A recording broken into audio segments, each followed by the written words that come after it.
Relentless pressure. Yeah. So? Oh, really subtle. Like, when are we moving?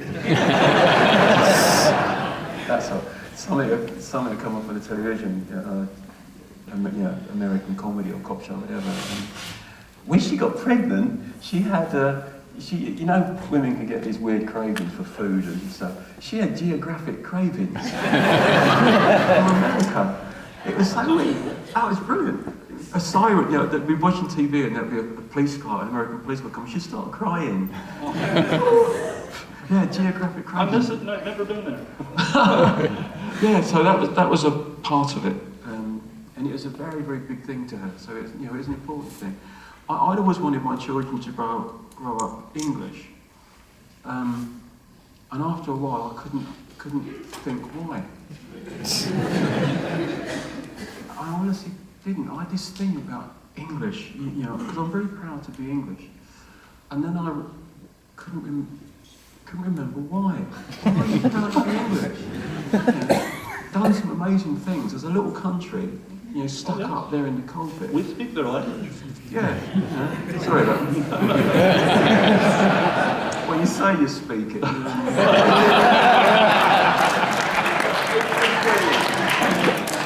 Water is spelt with a T. Deep water. Small point, but quite important. But I'm really proud of the things that we've done. As I say, for a tiny little nation, I know you're not big on empire and all that, but it's quite a cool thing, isn't it? To own half the world and you're just this tiny dog. It shows initiative, I think. So, all kinds of stuff to be proud of, Parliament and all that. But not particularly proud of what it's become, and not particularly proud of where it's going, to be honest. And I feel really bad saying stuff like that, and maybe it'll change. But anyway, I started to look. My wife was walking up our local street with my children, and got followed by a gang of kids. We were all telling her what they'd like to do to her, sexually. At which point she turned around and went, "Come on then, who's first?" And they all ran away. I thought I dealt with it quite well, really. With the children? With the children, yeah. And I thought that was terrible. Yes.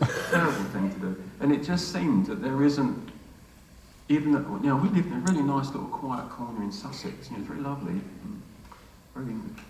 And even there's yobs and trouble and offensiveness, and it's lost its charm, that's for sure. And there was something else. I know that this is such a small reason to base moving your entire family to a new country, but we was on holiday somewhere, and there was some American teenagers there, and we asked them for directions, and they told us.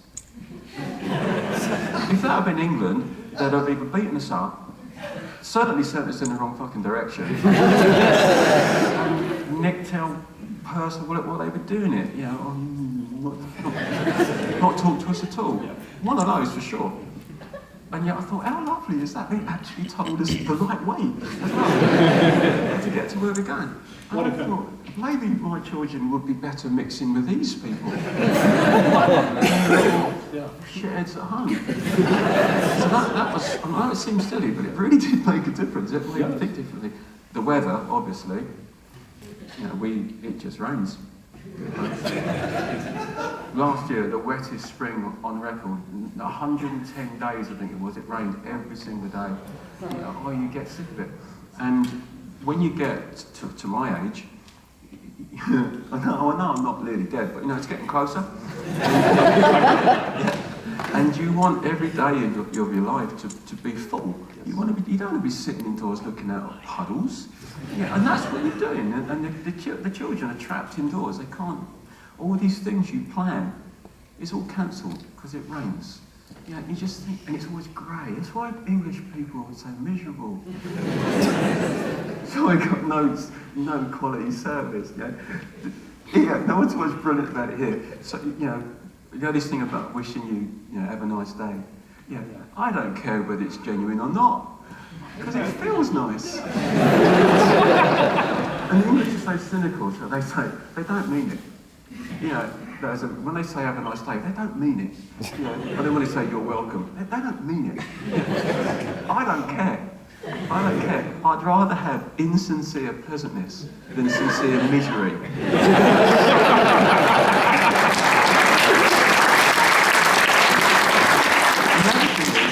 I do think you mean it.